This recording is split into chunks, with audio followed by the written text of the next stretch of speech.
안녕하세요 여러분.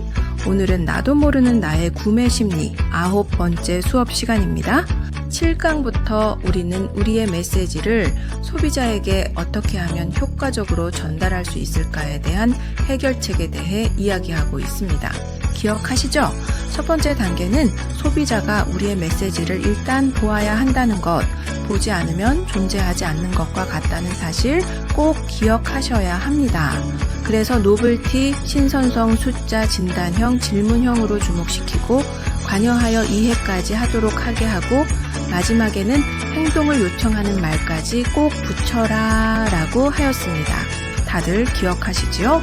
그리고 지난주에는 그렇게 주목한 메시지를 기억하기 좋게 하도록 은유법과 언어의 시각화를 함으로써 머릿속에 그림을 그리고 감정을 일으켜라 라고 하고 더 나아가서는 소비자가 자신의 입으로 반복할 수 있도록 하여 기억뿐만 아니라 주변에 전파까지도 할 수 있도록 하기 위한 방법들에 대해 이야기를 나누었습니다.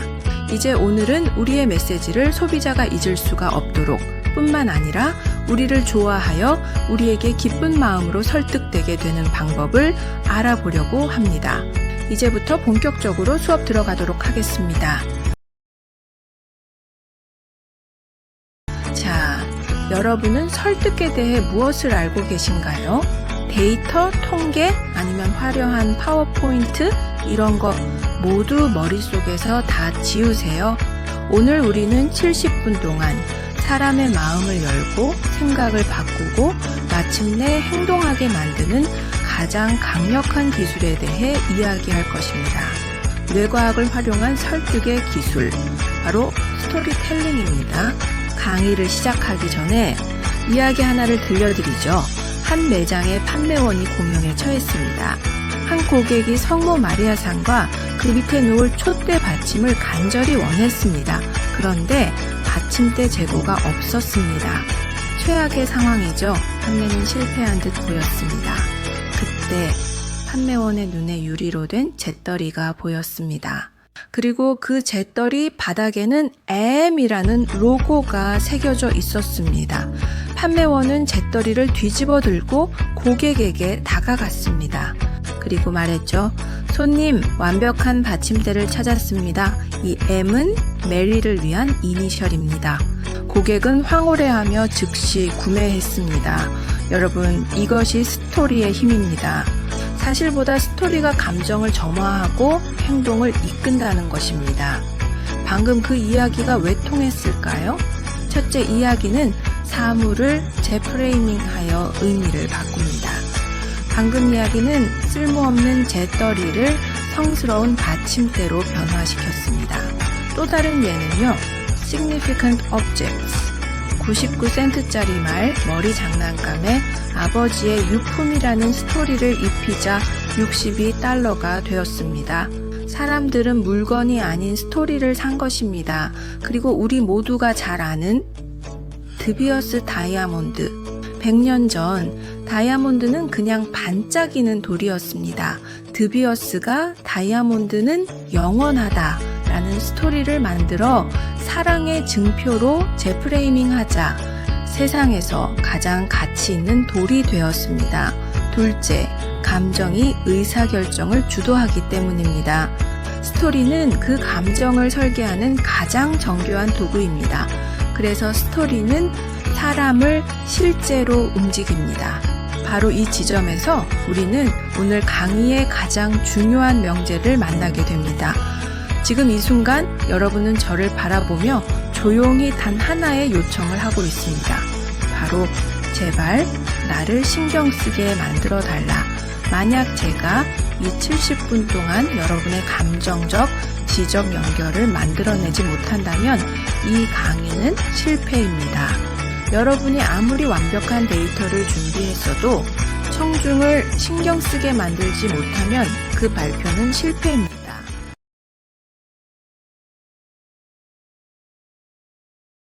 사람들을 신경 쓰게 만드는 핵심은 펀치라인, 즉 결말을 아는 것입니다. 훌륭한 스토리텔링은 농담과 같습니다. 재미없는 농담은 결말을 모르지만 훌륭한 농담은 마지막 펀치라인을 위해 모든 문장이 정교하게 배치됩니다. 첫 번째 예시는 염소 이야기입니다. 한 남자가 호프집 바텐더에게 말합니다. 내가 이 바를 만들고 돌담을 쌓고 부두를 지었지만 사람들은 날 염소라고만 불러. 이 농담 속 바, 돌담, 부두 이야기는 모두 염소라는 단 하나의 펀치라인을 위한 장치입니다. 두 번째 사례는 영화 식스 센스입니다. 모르시는 분은 나중에 짧은 스토리라도 확인해 보시기 바랍니다.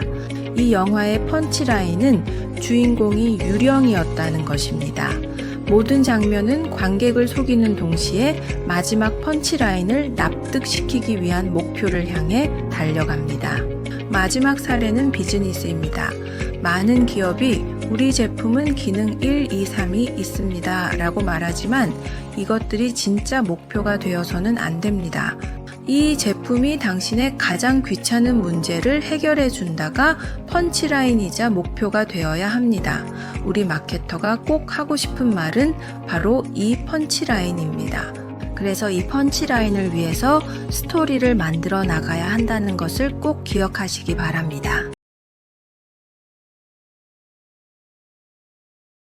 여러분이 스토리텔링을 단순한 발표 기술이라고 생각했다면 오늘 그 생각을 바꿔야 합니다. 스토리텔링은 인류의 생존 도구였습니다. 우리의 뇌는 파워포인트나 엑셀 시트에 적응하도록 진화하지 않았습니다. 우리는 10만 년 전부터 이야기를 통해 생존 정보를 전달했습니다. 사례 1입니다. 생존 정보를 전달하기 위해서 단순히 저 강가에 가지 마라, 위험하다라고만 말했다면 이 사실은 금방 잊혀지기 쉽습니다. 하지만 저 강가에서 내 친구 철수가 붉은 눈의 맹수에게 끌려 들어갔다는 이야기는 수천 년간 살아남아 우리 유전자의 공포를 각인시킵니다. 사례 2, 지식 전달을 위해 사용된 사례입니다. 2만 7천 년 전 우리 조상들은 동굴 벽화에 사냥하는 이야기를 그렸습니다. 이것이 바로 어떻게 사냥하는가에 대한 최초의 시각적 매뉴얼이었습니다. 요즘에도 우리가 의학 드라마를 보며 복잡한 의학 용어를 기억하는 이유는 그것이 스토리라는 맥락 안에 담겨 있기 때문입니다. 이야기는 생존뿐만 아니라 실제 가치도 창출합니다. Significant Objects라는 유명한 프로젝트가 있습니다. 기자들이 벼룩시장에서 총 159달러어치의 잡동사니 200개를 샀습니다. 그 물건들의 이야기를 입혀 이베이에 올렸습니다. 결과가 어땠을까요? 총 129달러짜리 잡동사니가 8,000달러에 팔렸습니다. 첫 번째 예로는 말머리 장난감입니다. 99센트짜리 이 평범한 머리 장난감은 아버지가 마지막으로 남긴 유품이라는 감동적인 이야기가 붙자 62.95달러에 팔렸습니다. 두 번째는 와인과 관련된 이야기인데요. 1만원짜리 와인과 10만원짜리 와인의 맛을 구별하는 사람은 많지 않습니다. 하지만 10만원짜리 와인에는 이 포도는 300년 된 가문이 화산자의 토양에서 손으로 수확했다는 스토리가 붙어 있습니다. 우리는 그 스토리에 9만원을 지불하는 것입니다. 마지막으로는 명품 샤넬 백이 비싼 이유는 가죽이 특별해서가 아닙니다. 가브리엘 샤넬이 고아원에서 자라 세상의 관습에 저항했다는 강력한 스토리를 우리가 함께 소비하기 때문입니다. 그렇다면 이야기는 어떻게 이런 강력한 힘을 발휘할까요? 뇌과학이 그 답을 줍니다.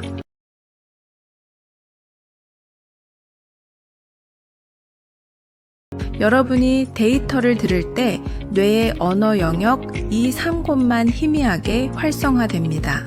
하지만 제가 스토리를 하는 순간 여러분의 뇌 전체가 활성화됩니다.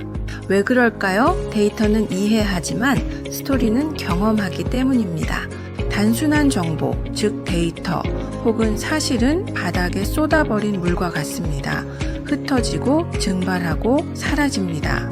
그런데 스토리는 그 물을 담는 그릇입니다.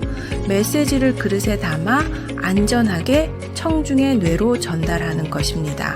또한 뇌과학자들은 기억 또한 엄청나게 향상된다고 하죠. 스탠퍼드 대학의 연구에 따르면 스토리에 담긴 메시지는 단순 팩트보다 22배 더 오래 기억됩니다. 뇌가 활성화된다는 것은 무슨 뜻일까요? fMRI로 뇌를 촬영해 보면 여러분은 제 이야기를 듣는 게 아니라 경험하고 있습니다. 제가 그는 다급하게 키보드를 두드렸다 라고 말하면 뇌의 운동 피질이 활성화됩니다. 제가 사무실에는 진한 바닐라 라떼 향이 가득했다 라고 말하면 뇌의 감각 피질이 활성화됩니다. 제가 그는 봉투를 열기 직전 심장이 멎을 것 같았다 라고 말하면 뇌 섬엽이 활성화되며 기대감과 불안함을 느낍니다. 이렇게 뇌의 더 많은 부분이 활성화될수록 정보는 더 잘 이해되고 더 오래 기억됩니다. 여기서 한 단계 더 나아가 뇌 동조화 현상이 있습니다. 제가 이 이야기를 하는 순간 제 뇌와 여러분의 뇌가 실시간으로 동기화되고 있습니다. 제 뉴런과 여러분의 뉴런이 같은 방식으로 발화하고 있습니다. 이것이 바로 거울 뉴런 시스템의 작동 방식입니다. 여러분은 제 이야기를 들으며 제 경험을 체화된 시뮬레이션 하고 있습니다. 제가 첫 출근 날 어땠나요? 라고 질문하면 여러분은 날짜를 떠올리지 않습니다. 그날의 어색한 정장, 낯선 사무실 소음, 심장의 두근거림을 동원해 이야기를 재구성합니다. 그 이야기를 제기하는 순간 저의 뇌도 여러분의 뇌와 동조되어 그 긴장감을 함께 느낍니다. 영화관에서 모든 관객이 같은 장면에서 울고 웃는 것, 이것이 집단적 뇌 동조화의 가장 강력한 예시입니다. 뇌 동조화를 더 강력하게 만드는 방법, 바로 감각 후크입니다. 스토리는 청중뇌의 신경 부동산을 더 많이 차지해야 합니다. 감각을 묘사하는 거죠. 다음 3가지 사례를 통해 어떤 메시지가 효과적인지 살펴보겠습니다. 그녀는 차를 마셨다. 이런 설명은 감각 묘사가 없어 피해야 합니다. 대신 그녀는 뜨거운 찻잔을 손으로 감쌌고 시트러스 향이 코로 훅 들어왔다처럼 구체적으로 묘사해야 합니다. 이렇게 우리의 감각신경도 함께 움직이게 됩니다. 다음은 나이키 와플입니다. 빌 바워만이 더 가벼운 밑창을 고민할 때 아내의 와플 기계를 보았습니다. 이것은 격자문의 패턴과 고무타는 냄새를 움직이게 했고 이러한 감각적 경험이 나이키 제국을 만들었습니다. 여러분의 제품 경험을 보이게, 들리게, 느끼게 만들어야 합니다.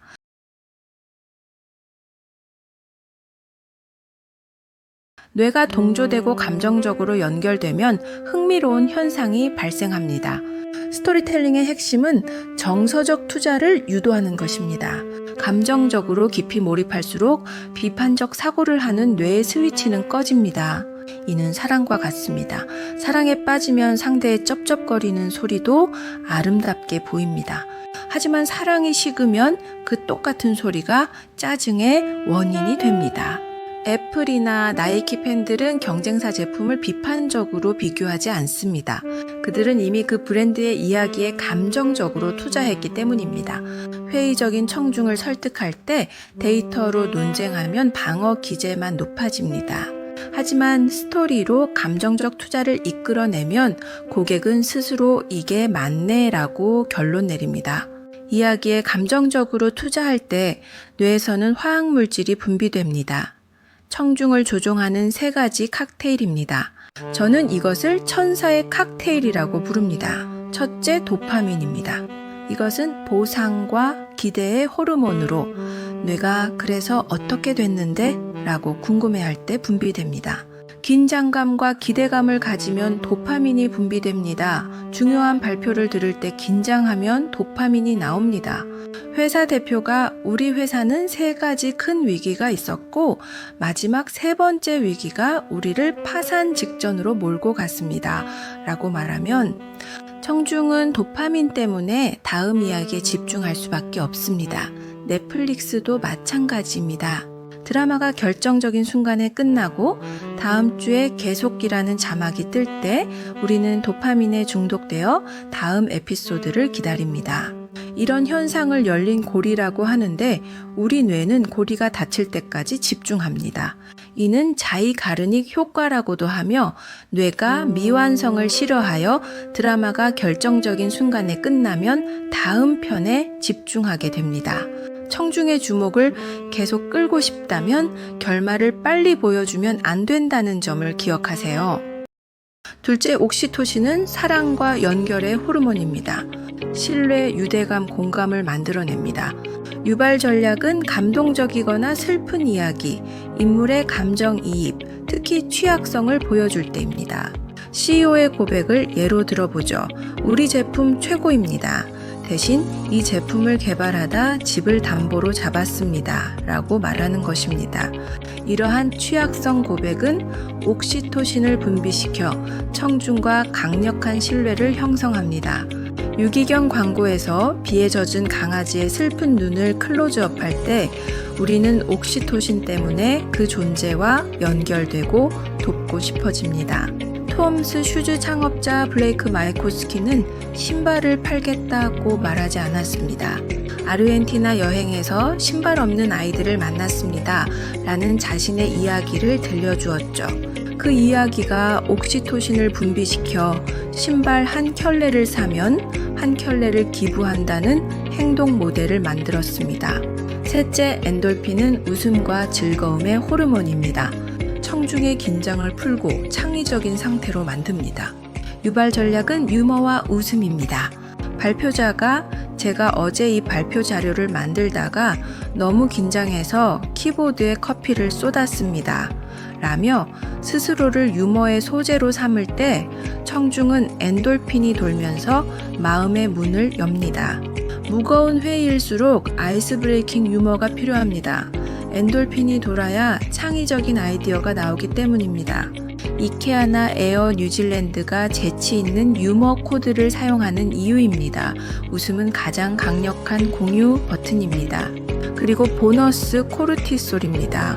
코르티솔은 스트레스 호르몬이지만 스토리에서는 훅 역할을 합니다. 이야기 초반에 갈등이나 문제 제시는 청중에게 약간의 코르티솔을 분비시켜 즉각적으로 주의를 집중시킵니다. 영화 조스에서 상어의 지느러미가 수면 위로 드러나는 순간 관객은 코르티솔이 분비되며 스크린에 몰입합니다.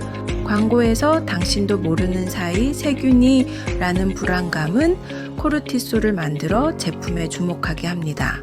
뉴스에서 끔찍한 사건이 일어났다는 보도는 바로 여러분의 코르티솔을 자극해 뉴스에 집중하게 만듭니다. 자, 두 번째 생각할 시간입니다. 여러분의 웹사이트 랜딩 페이지를 떠올리십시오. 스토리 연결이 끊기고 지루한 제품 스펙만 나열되는 지점이 어디입니까? 한 문장으로 적어보십시오. 10초 드립니다. 그 지점이 바로 당신의 고객이 이탈하는 지점입니다. 이 천사의 칵테일이 정말 행동을 바꿀까요? 그렇습니다. 신경경제학자 폴 잭의 유명한 기부 연구가 있습니다. 그는 사람들에게 뇌암에 걸린 어린 아들 벤과 시한부 삶을 보내는 아버지에 대한 감동적인 이야기를 들려주었습니다. 이야기를 듣고 뇌에서 옥시토신이 분비된 사람들은 그렇지 않은 사람들보다 낯선 사람에게 돈을 기부할 확률이 훨씬 높았습니다. 이야기가 그들을 더 관대하게 만든 것입니다. 연구팀은 참가자들의 생체 신호만으로 누가 기부할지를 80%의 정확도로 예측했습니다. 아프리카에서 수백만 명이 굶주립니다 라는 통계는 기부를 이끌어내지 못합니다. 하지만 테레사 수녀의 말처럼 여기 7살 로키아는 오늘 물을 마시지 못했습니다 라는 단 한 사람의 이야기는 즉각적인 행동을 이끌어냅니다. 스토리의 힘과 작동 원리를 알았으니 이제 구조를 만들어야 합니다. 모든 이야기가 뇌를 변화시키진 않지만 내가 가장 좋아하는 구조가 있습니다. 가장 고전적이고 강력한 구조는 150년 전 프라이탁이 정립한 드라마틱 아크입니다. 이 5단계 구조는 청중의 이야기 속으로 완벽하게 빠져들게 합니다. 8단, 주인공과 배경을 소개합니다. 영화 타이타닉에서 잭과 로즈가 배에 탑승합니다. 전개, 갈등이 시작되고 긴장감이 고조됩니다. 타이타닉에서는 잭과 로즈가 사랑에 빠지고 배는 빙산을 향해 돌진합니다. 절정, 가장 극적인 순간입니다. 배가 빙산에 부딪히고 침몰하기 시작합니다. 하강, 갈등이 해소되기 시작합니다. 잭이 로즈를 구하고 자신은 죽음을 맞이합니다. 대단원, 최종 결말과 교훈으로 끝맺습니다. 노년의 로즈가 목걸이를 바다에 던지며 이야기를 마무리합니다. 이런 구조는 어릴 때부터 익숙하게 배워왔던 것입니다. 하지만 비즈니스 현장에서는 이 5단계 구조가 복잡하게 느껴질 수 있습니다. 그래서 비즈니스 현장을 위한 더 간단하고 강력한 3단계 카 모델을 기억하시면 좋습니다. 카 모델은 마치 청중을 잊을 수 없는 여정으로 데려가는 자동차와 같습니다. C는 컨텍스트, 즉 맥락입니다. 이야기의 배경과 주인공의 목표를 설정합니다. 가장 중요한 것은 주인공의 목표를 명확히 제시하여 청중의 궁금증을 유발하는 것입니다. 다음 3가지 사례를 통해 컨텍스트에 어떤 내용이 들어가야 하는지 파악해 보세요. 첫 번째는 바이슨입니다. 제임스 바이슨은 1970년대 집에서 청소기가 흡입력을 잃는 것에 좌절했습니다. 그의 목표는 먼지, 봉투 없는 청소기를 만드는 것이었습니다. 두 번째 사례는 에어비앤비입니다. 2007년 샌프란시스코에서 두 디자이너는 다음 달 월세를 낼 돈이 없었습니다. 그들의 목표는 당장 이번 달 월세를 내는 것이었습니다. 세 번째는 나이키입니다. 1970년대 오리건 대학의 육상 코치는 선수들이 더 빨리 달리길 원했습니다. 목표는 더 가볍고 강력한 밑창을 만드는 것이었습니다. A는 애드버서티, 즉 역경입니다. 주인공이 목표를 달성하기 위해 맞서는 도전이나 문제입니다. 이 부분이 이야기에서 가장 길고 중요해야 합니다. 갈등이 없으면 이야기도 없습니다. 바이슨의 역경은 상상을 초월했습니다. 5년간 5126번의 시제품을 실패했습니다. 그는 파산 직전이었고 모든 대기업이 그의 아이디어를 거절했습니다. 에어비앤비의 경우 그들의 아이디어를 모든 투자자가 비웃었습니다. 자금이 없어 모바마 시리얼을 팔아야 할 정도로 절박했습니다. 나이키의 경우 당시 신발은 무거운 금속 스파이크가 있거나 너무 미끄러웠습니다. 가벼우면서 강력한 접지력을 가진 밑창을 만들 방법을 찾을 수 없었습니다. R은 레졸루션, 즉 해결입니다. 역경을 어떻게 극복했는지 보여줍니다. 이때 모든 행동을 나열하지 말고 가장 중요했던 1가지 핵심 행동에 집중하세요. 그리고 가장 중요한 것, 주인공의 변화를 보여줘야 합니다. 바이슨은 5127번째 시제품이 마침내 성공했습니다. 그는 빚더미에 앉은 발명가에서 기존 산업의 룰을 바꾼 혁신가로 완벽하게 변화했습니다. 에어비앤비는 뉴욕으로 날아가 초기 사용자를 만나고 전문가 수준의 사진을 찍어주기 시작했습니다. 그들은 월세를 버는 앱에서 어디서나 소속감을 느끼게 하는 커뮤니티로 변화했습니다.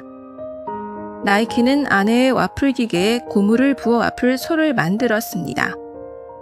그의 변화는 육상 코치에서 글로벌 스포츠 기업의 공동 창업자가 된 것입니다. 이처럼 드라마틱 아크와 CAR 모델은 비즈니스 스토리텔링에 강력한 구조를 제공합니다.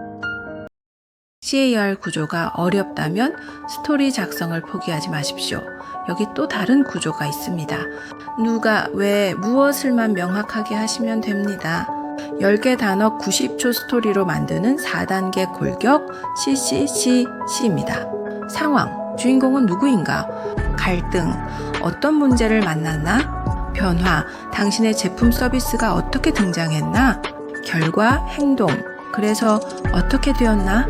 이 4비트 골기역으로 만든 90초 데모 미나의 차 이야기입니다. 들어보시죠. 상황, 미나는 아침이 빠듯합니다. 커피는 속이 쓰리고 설탕 없이 맑은 에너지를 원합니다.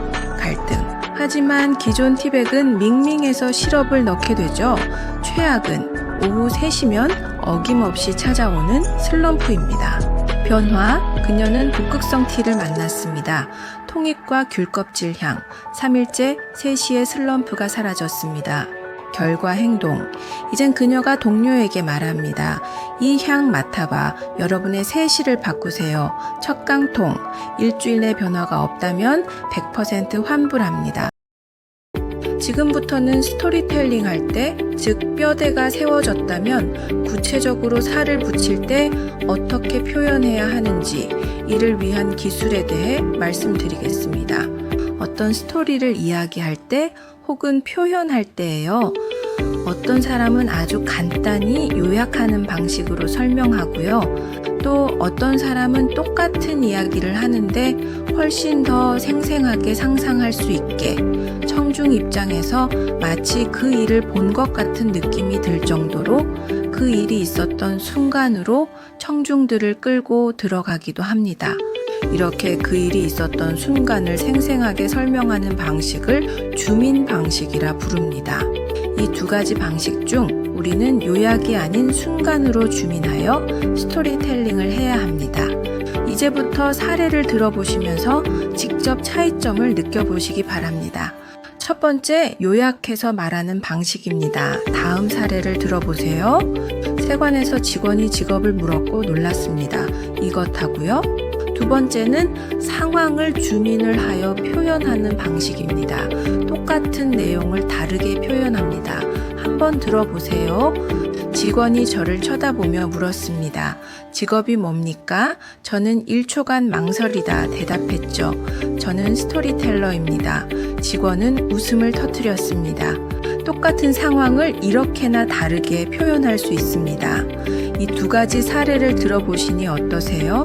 무언가 다르긴 다르죠? 다시 한번 들려드릴 테니까 각각의 표현 방법의 차이점을 곰곰이 생각해 보세요. 첫 번째, 세관에서 직원이 직업을 물었고 놀랐습니다. 두 번째, 직원이 저를 쳐다보며 물었습니다. 직업이 뭡니까? 저는 1초간 망설이다 대답했죠. 저는 스토리텔러입니다. 직원은 웃음을 터뜨렸습니다.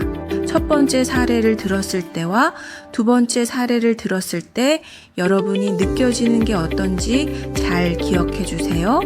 아무튼 여기에서 제가 말씀드리고 싶은 부분은요.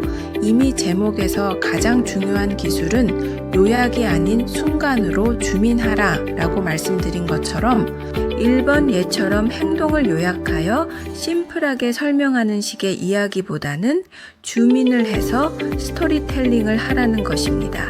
자, 이제부터 이 주민의 방식으로 이야기를 하는데 기억하면 좋을 만한 5가지 기술을 알려드립니다.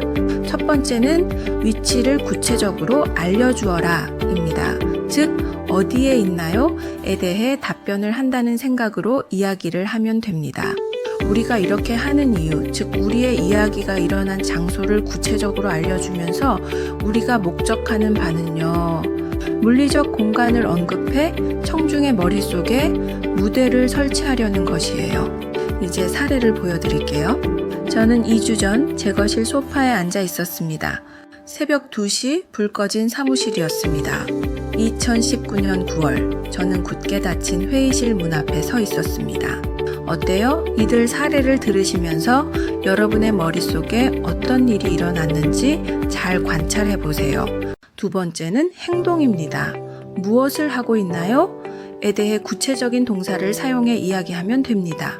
행동을 구체적으로 설명하는 이유는 명확한 동사를 사용해 이야기에 역동성과 추진력을 넣기 위함입니다.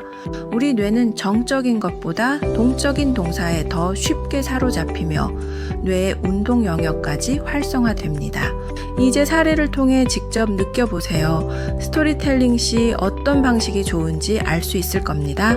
사례 1. 그녀는 슬펐다 vs 그녀는 창밖을 바라보며 말없이 눈물을 흘렸다. 사례 그는 걸었다 vs 그는 복도를 성큼성큼 걸어갔다. 어떤가요? 단순히 슬펐다고 하는 것보다 그녀의 행동을 묘사하는 것이 더 효과적이죠? 여러분이 직접 느끼고 그 느낌을 기억하시기 바랍니다. 그래야 이런 팁들을 외우지 않아도 자연스럽게 알게 됩니다. 두 번째 사례에서도 걸었다와 복도를 성큼성큼 걸어갔다는 느낌이 많이 다르지 않나요? 그냥 걸었다고 했을 때는 뇌가 관심을 보이지 않지만 복도라는 구체적인 장소를 언급하면 다릅니다. 성큼성큼이라는 의태어 하나만으로도 우리의 뇌를 활성화하는 수준의 확실한 차이가 있음을 느끼실 겁니다. 아마 많은 분들이 그렇네요, 달라요 라고 답변하실 것 같네요. 셋째, 대화입니다. 정확히 뭐라고 했나요? 요약하지 말고 실제 들린 말을 그대로 옮겨주세요. 대화는 현장을 열고 캐릭터를 드러내며 긴장을 만듭니다. 청중의 귀에 목소리가 들리게 하는 것이 목표입니다. 대화가 강력한 이유는 정보와 감정이 동시에 전달되기 때문입니다. 같은 문장도 어투, 속도, 호칭에 따라 의미가 달라집니다. 대화를 통해 갈등의 축이 보이며 누가 무엇을 원하고 무엇이 막고 있는지 드러납니다. 캐릭터의 결도 보입니다. 말버릇, 단어 선택, 존대 반말이 그 사람을 나타냅니다. 대화 활용 팁 4가지입니다. 직전, 직후, 1초 묘사를 붙입니다. 예를 들어 눈을 치켜뜬다, 서류를 탁 내려놓는다, 고개를 갸웃한다. 팀장님, 같은 호칭으로 거리감을 표기하고 질문형 문장을 적극 사용해 긴장을 키웁니다. 짧게 번갈아 가며 한 줄은 3에서 12자 내로 작성하면 핑퐁 리듬이 살아납니다. 사례입니다. 제 친구는 매우 실망했습니다. 그 순간 친구가 제 앞에 서서 말했습니다. 필립, 도대체 뭐였어? 팀장이 제 쪽으로 몸을 기울이며 말했습니다. 김 부장, 이게 정말 최선입니까? 미니 연습입니다. 아래 문장을 한 줄 대화로 바꿔보세요. 파트너가 일정에 화가 났다. 이번에도 미뤄요? 넷째, 생각입니다. 무슨 생각을 했나요? 속마음은 신뢰를 부르는 스위치입니다. 솔직한 한 줄을 보여주세요. 왜 생각을 드러내나요? 내면 갈등이 이야기의 엔진이 됩니다. 판단의 변화가 보이며 전환점이 납득됩니다. 이렇게 해보세요. 현재형 짧게 망했다. 지금 도망칠까? 해볼 만한데? 괄호 따옴표로 빠르게 표기. 사건, 생각, 행동의 순서를 붙이면 흐름이 매끄럽습니다. 설명 대신 원초적 단어를 고릅니다. 망했다, 질렀다, 놓쳤다, 지금이야. 사례, 저는 그녀를 만나게 되어 흥분했습니다. 속으로 생각했습니다. 아, 진짜 멋지겠다. 드디어 본다. 발표 직전, 속으로 망했다. 지금이라도 뛰쳐나갈까? 영업 상황 예시, 가격을 낮출까 고민했다. 계약서 위에 펜을 올려두고 속으로 지금 깎으면 다음 분기도 깨진다. 피드백이 아팠다. 슬랙 알림을 보고 속으로 또 리텐션, 이번에는 뭐가 비었지? 미니 연습, 아래 속마음을 한 줄로 적어보세요. 경쟁사 런칭 소식을 보고 복잡했다. 다섯째, 감정입니다. 어떻게 보여주나요? 감정을 말하지 말고 보여주세요. 감정은 몸, 호흡, 목소리, 시선, 리듬으로 드러납니다. 숫자, 시간, 횟수 같은 측정 가능한 단서를 붙이면 더 살아납니다. 이렇게 해보세요. 몸, 어깨가 내려앉는다. 손이 컵을 더 세게 쥔다. 호흡, 들숨이 짧아진다. 한숨이 길어진다. 목소리, 끝이 떨린다. 반박자 늦는다. 속삭인다. 시선, 정면을 피한다. 숫자판만 본다. 창틀 모서리만 긁는다. 리듬, 뒤에 횟수, 1분 동안 3번처럼 시간 횟수를 붙입니다. 그 순간 의자 등바디에 몸을 기대고 길게 한숨을 뱉었습니다. 그는 초조했다. 그는 1분 사이에 3번 휴대폰 화면을 켰다 껐다 했습니다. 현장 예시. 고객이 분노했다. 고객의 볼펜이 계약서 위에서 딱 하고 멈추었습니다. 그 뒤로는 침묵 4초. 팀이 대울 떴다. 배포 완료 알람이 울리자 세 사람이 동시에 헤드셋을 벗고 서로의 손등을 툭툭 쳤습니다. 미니 연습. 기뻤다를 숫자 행동으로만 표현해 보세요. 계단 2칸을 한 번에 올라갔다. 이 내용 어딘가 잘 보이는 곳에 붙여두고 늘상 익히시고 사용해 보세요. 1. 어디에서 무대를 세우셨나요? 2. 무엇을 했나요? 동사로 밀어붙였나요? 3. 뭐라고 했나요? 정확한 말을 인용했나요? 네. 무슨 생각을 했나요? 짧은 속마음을 현재형으로. 5. 어떻게 보여주나요? 감정은 몸호흡 시선 숫자로. 요약은 지도, 주민은 현장입니다. 발표, 세일즈, 채용 공고, 투자 피치 어디서든 위 5가지를 체크하면 이야기의 온도가 달라집니다.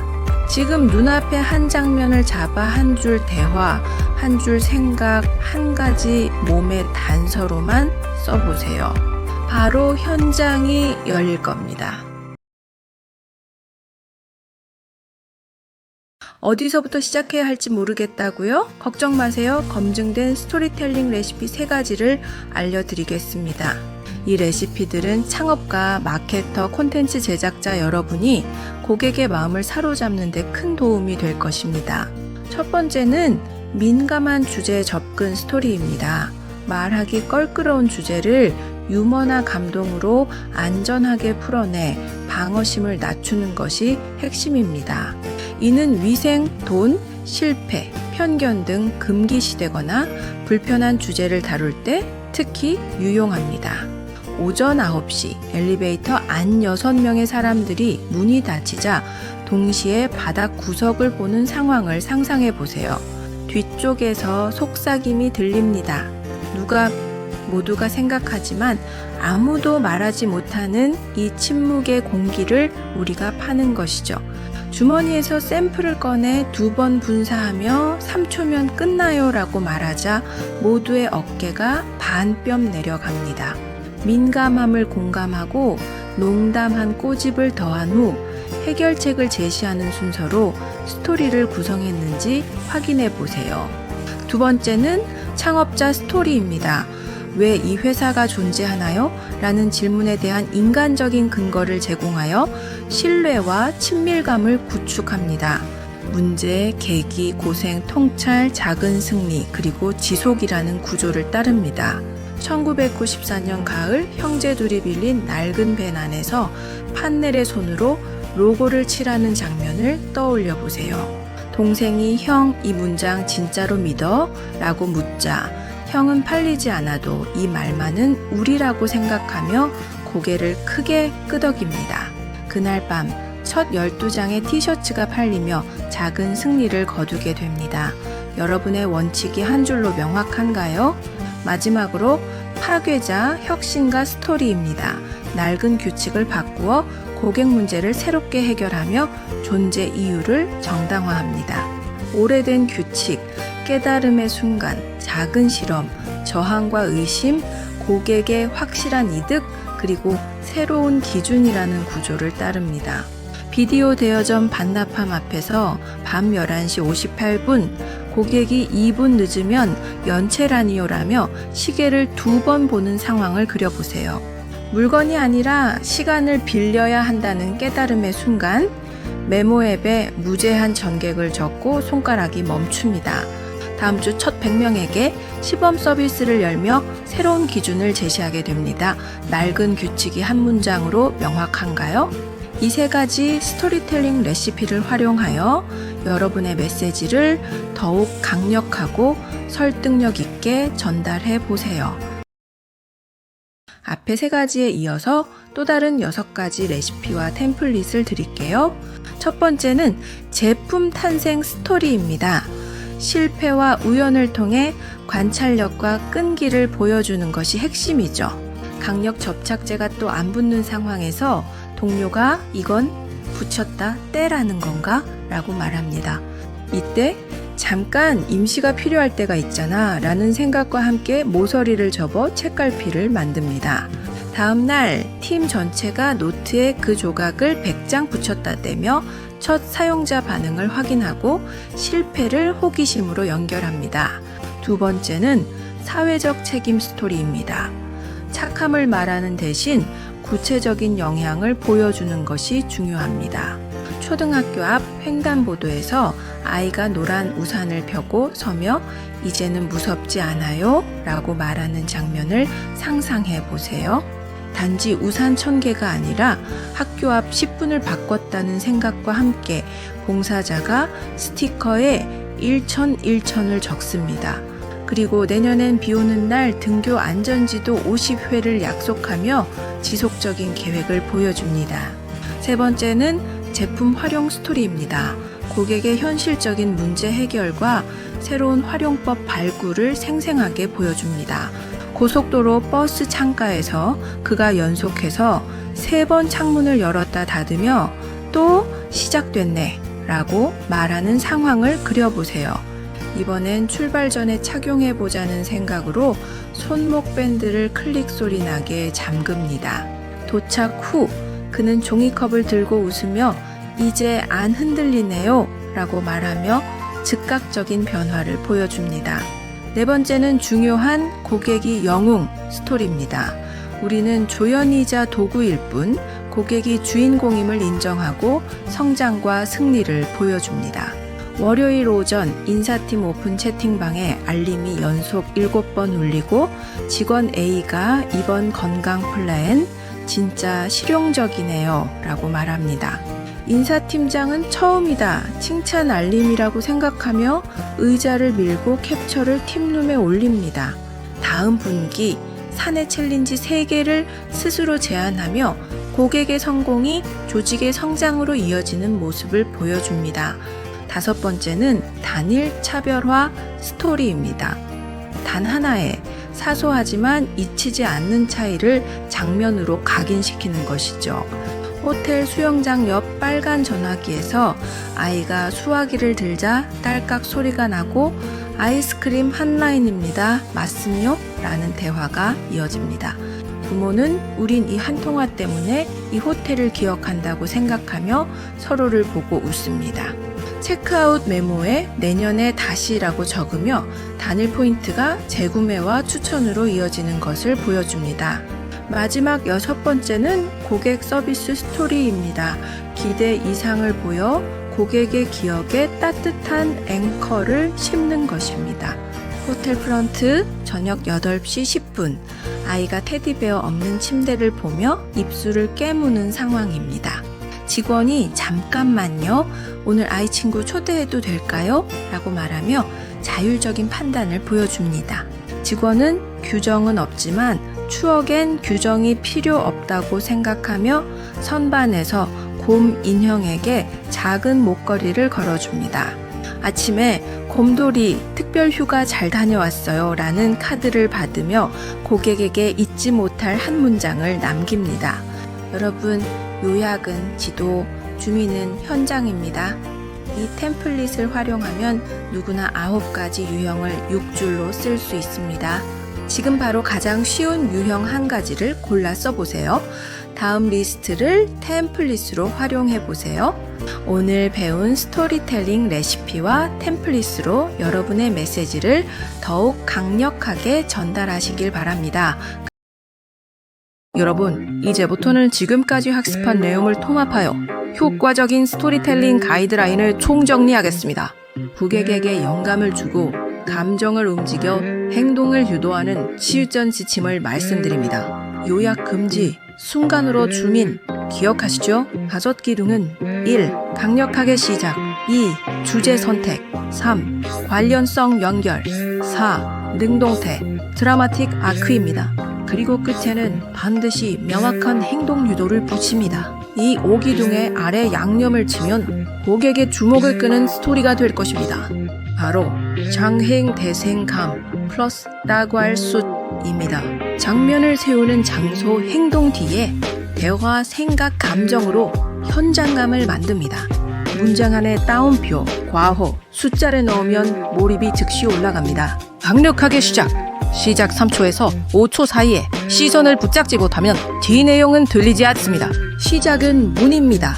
문이 열려야 방에 메시지가 들어옵니다. 후, 실종 예시입니다. 질문 후.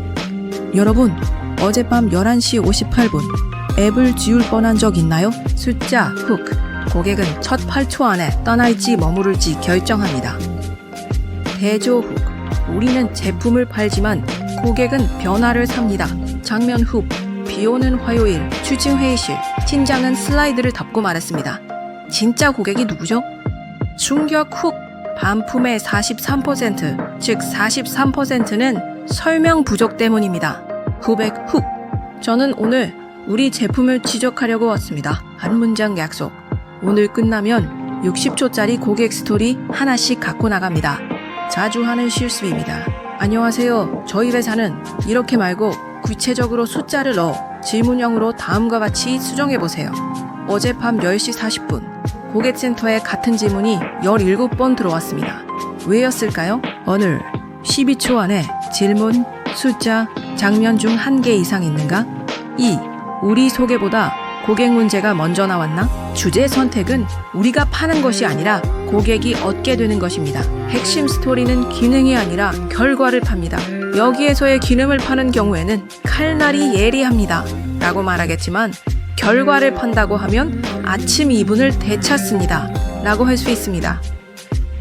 우리 앱은 AI 추천 엔진을 씁니다. 라고 하는 건 단순히 기능을 설명한 것 뿐이지요. 대신에 처음 3일 안에 고객이 자기에게 맞는 플랜을 고릅니다. 그게 유지율 18%를 올렸습니다.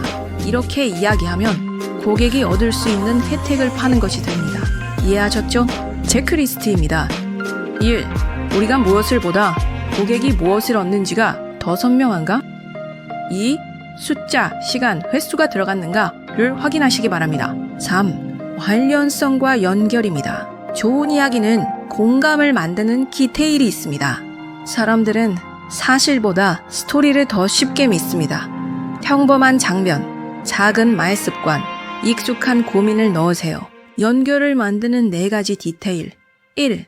직업 역할, 막 입사한 마케터, 첫 보고서. 2. 시간 리듬, 월말 마감 전날 밤 11시. 3. 작은 물건, 테두리가 벗겨진 머그. 4. 익숙한 대사, 이거 우리도 해봤어요입니다. 현업에 공감을 얻었습니다. 라는 말과 금요일 5시 55분 영업팀장이 말했습니다. 이거면 월요일에 덜 혼나요. 이 둘 중에 우린 무엇을 선택해야 할까요? 당연히 두 번째입니다. 웃음, 금지어 보스 대체어, 혁신적 시너지, 최적화 이런 말은 티하고요. 대신 3번 덜 묻는다, 2칸 덜 스크롤한다, 첫 주에 끝낸다와 같은 행동, 숫자를 사용하세요. 체크리스트 1. 누구의 이야기인지 역할이 보이는가? 따옴표 한 줄이 있는가? 4. 능동태를 사용해야 합니다. 능동태는 책임 주체와 행동을 드러내고 문장을 앞으로 끌어당깁니다. 변환 규칙 3가지. 1.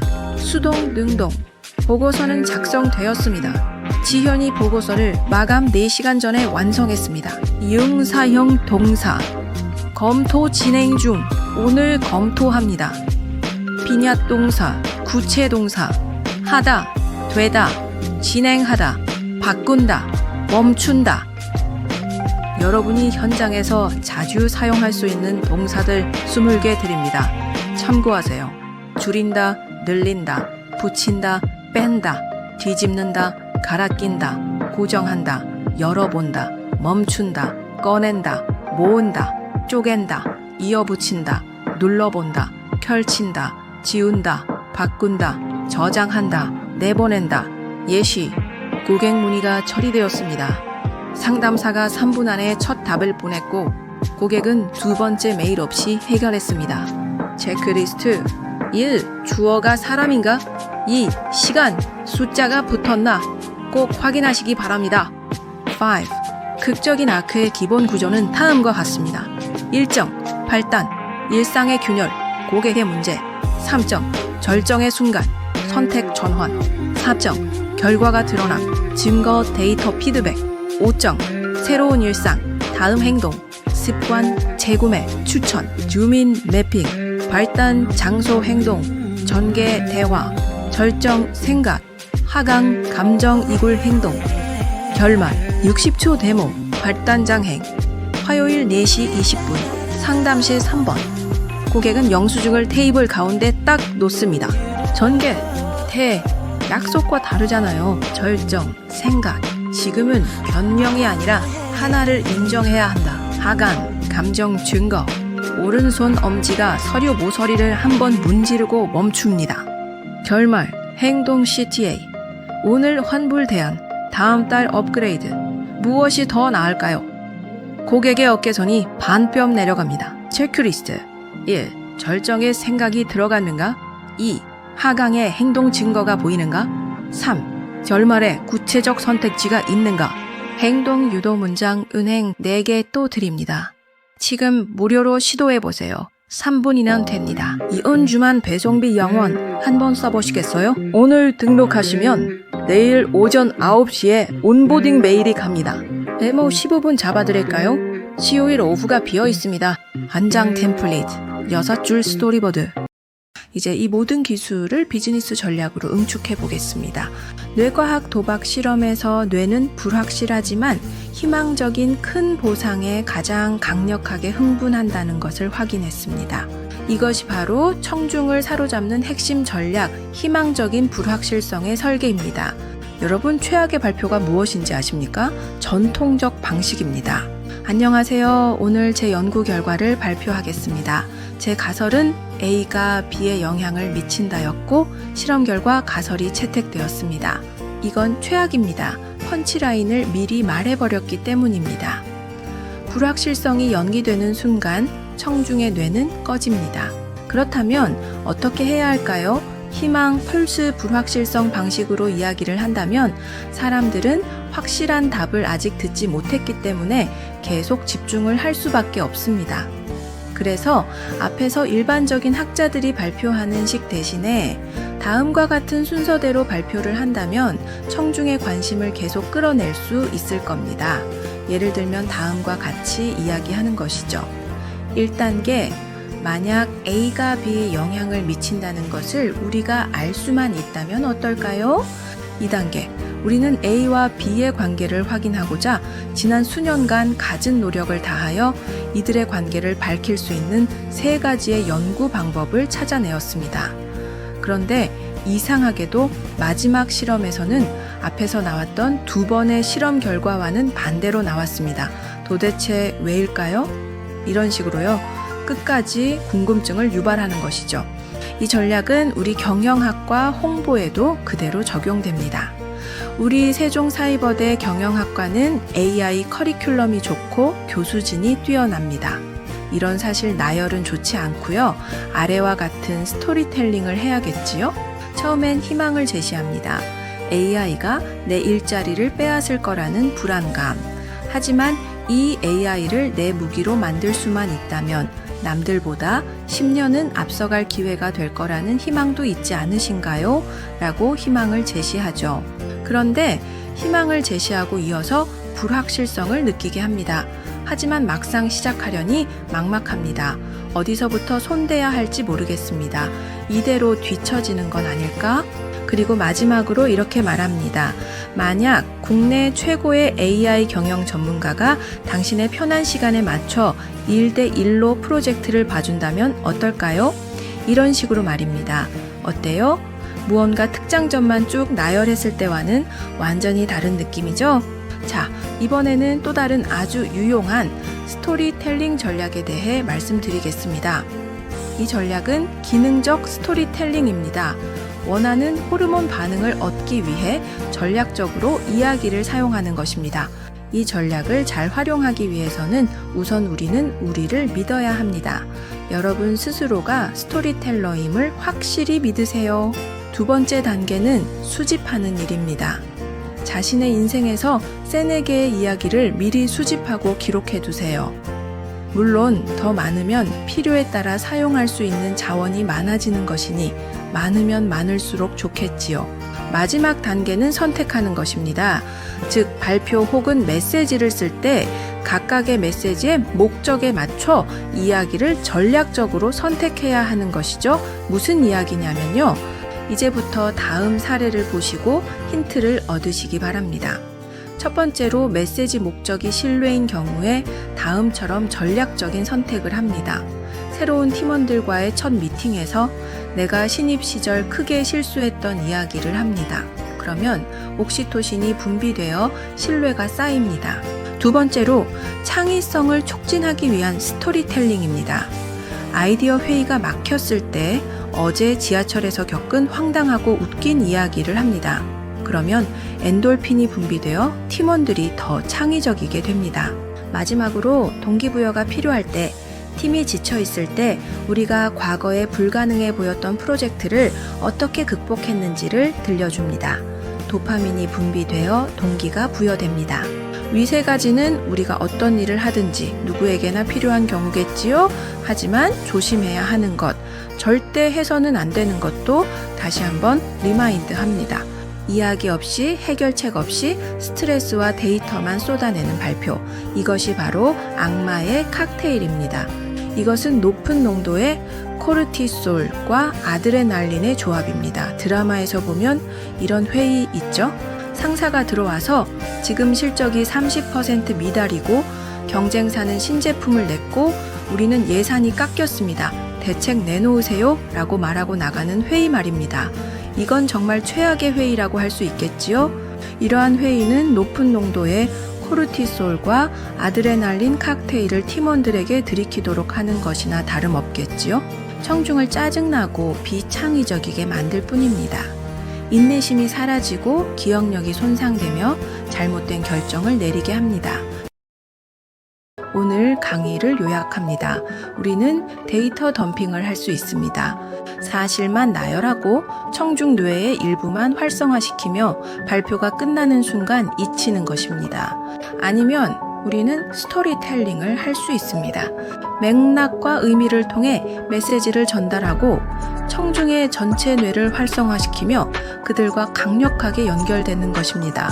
고객에게 스토리를 들려줌으로써 여러분은 그들의 머릿속에 아이디어를 심고 감정에 영향을 미치며 신뢰를 높일 수 있습니다. 이야기 줄거리를 제대로 구성하고 통제한다면 사람들을 여러분의 브랜드에 대해 생각하도록 하는 가장 바람직한 위치에 놓을 수 있습니다. 결국 사람의 감정은 쉽게 통제되지 않지만 잘 짜인 이야기의 힘 아래에서는 사람들이 여러분이 원하는 위치에 놓이게 됩니다. 오늘 드린 과학적 근거와 구체적인 사례들이 여러분의 마케팅 스토리를 만드는 데 큰 도움이 되기를 바랍니다. 한 가지 더 스토리텔링 이야기를 하면 스티브 잡스 이야기를 빼놓을 수 없죠. 잡스는 한 슬라이드, 한 메시지, 3의 법칙을 완벽하게 사용했습니다. 그리고 고객을 영웅으로 만들었습니다. 애플의 광고를 보십시오. 애플이 영웅입니까? 아닙니다. 사례 1. Think Different. 광고 속 아인슈타인, 간디, 피카소, 그들이 영웅입니다. 사례 2. 1984. 거인을 무너뜨린 그녀가 영웅입니다. 사례 3. 나이키는 당신은 한계에 도전하는 영웅입니다. Just do it 이라고 말합니다. 사례 4. 도브 리얼 뷰티. 도브는 당신은 이미 아름답습니다. 미디어에 가짜 속지 마세요 라고 말합니다. 사례 5. 파타고니아. 이 재킷을 사지 마세요. 파타고니아는 재킷이 아닌 환경보호라는 미션을 팝니다. 고객은 이 재킷을 입는 순간 지구를 지키는 영웅적 행동에 동참하게 됩니다. 여러분, 고객을 영웅으로 만드십시오.